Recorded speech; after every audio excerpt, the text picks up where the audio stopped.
Picture her for a second. She has the serums. She has the toner, the essence, the sleeping mask with the pretty packaging. She follows every tutorial.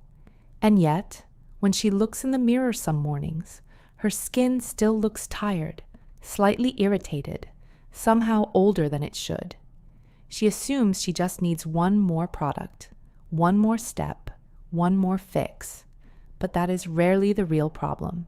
Because the secret behind the soft, glass-like skin you keep noticing in Korean beauty isn't really about what gets added to the face. It is about what is kept away from it. Many Korean women are not protecting their skin by doing more.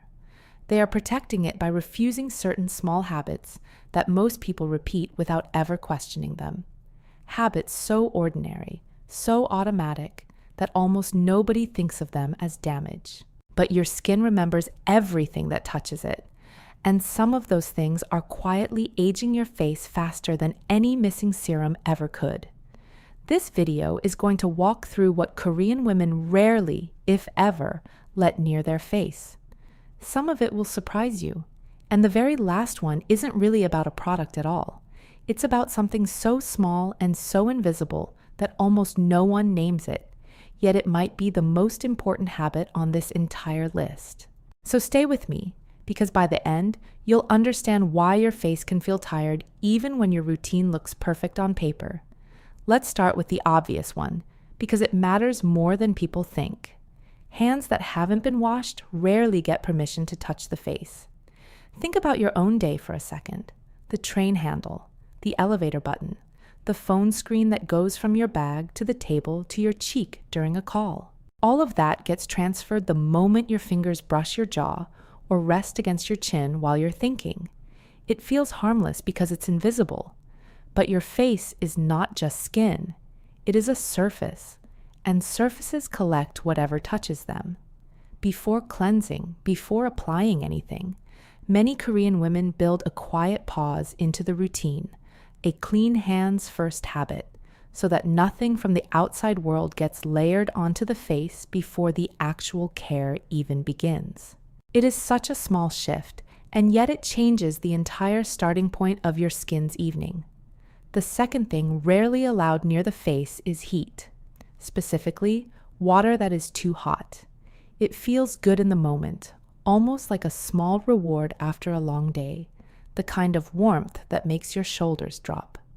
But hot water strips the skin barrier, the same barrier responsible for keeping your face from feeling tight, reactive, and dry by midweek. Many Korean skincare habits favor lukewarm water instead, water that cleans without attacking. It's not about discomfort or restriction, it's about understanding that comfort and care are not always the same thing. A face washed gently in lukewarm water tends to look calmer the next morning than one rinsed underwater, hot enough to fog the mirror. The third habit might be the one you do without even realizing it. Rubbing the face dry with a towel. After cleansing, it feels natural to wipe quickly, the way you dry your hands. But the skin on your face is thinner, more delicate, and friction like that creates micro-stress on the surface, the kind that doesn't show up immediately, but builds over months into fine lines and a kind of dullness that's hard to explain. Instead, many Korean women pat the face dry, almost the way you'd handle something fragile, because that is essentially what skin is. Pat instead of rub. It takes the same amount of time. It just asks for a different kind of attention. Let that land for a moment, because this is where the pattern starts to become clear. None of these are about buying anything.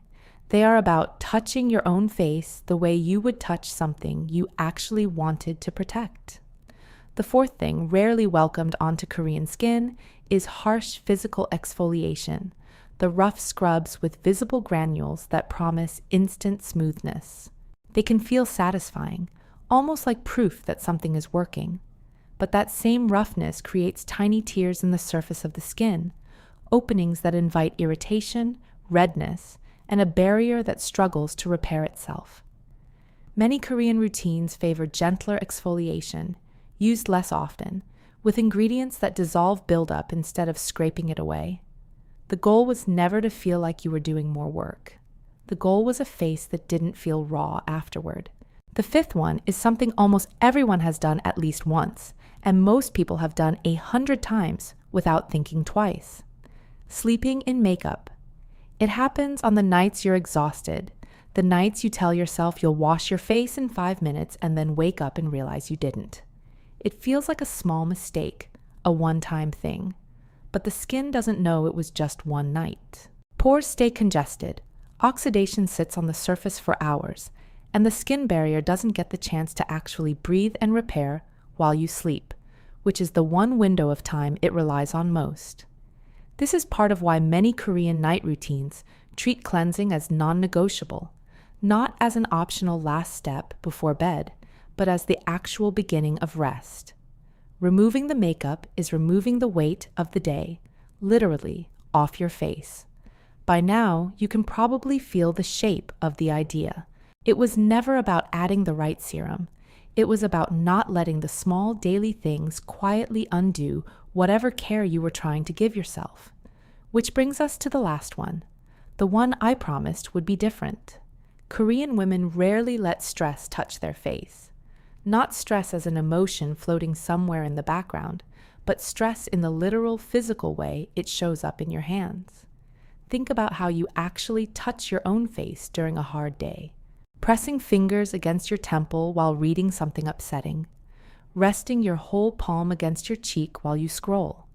Picking at a small bump near your jaw without even noticing you're doing it.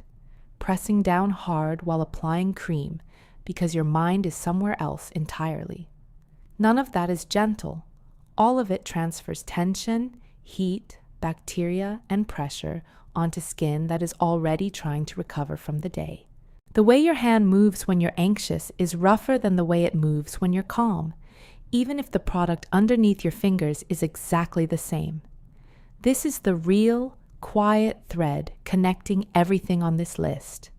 It was never only about what touches your skin. It was about how it touches your skin. A gentle hand on tired skin can do more than an expensive product applied carelessly. Care isn't just the ingredient. Care is the motion. So here is something simple you can try tonight, something small enough to actually remember. Before you apply your last step, whatever it is, a cream, an oil, a balm, pause for 3 seconds with your hands resting against your own face. Not rubbing, not pressing, just resting. Notice whether your hands feel tense or soft. Notice whether your breathing is shallow or slow. This is the gentle face test, and it takes less time than scrolling through one more video.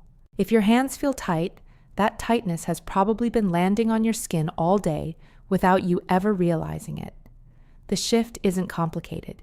It's simply choosing, in that one moment, to let your hands be as soft as you want your skin to look. None of this requires a bigger routine or a fuller shelf. It requires fewer things touching your face carelessly, and more attention given to the few things that do. That is the quiet discipline behind skin that looks rested instead of tired, calm instead of reactive, cared for instead of simply managed. Because in the end, this was never just about your face. It was about whether you treat yourself, even in these small, unseen moments, like someone worth being gentle with. If one of these surprised you, tell me which one in the comments. Maybe it's the hot water, maybe it's the towel, maybe it's the realization about your own hands when you're stressed. I'd love to know which habit you're letting go of tonight. And if this kind of calm, Korean-inspired approach to your daily life is something you want more of, stay a while longer. There's more waiting for you here.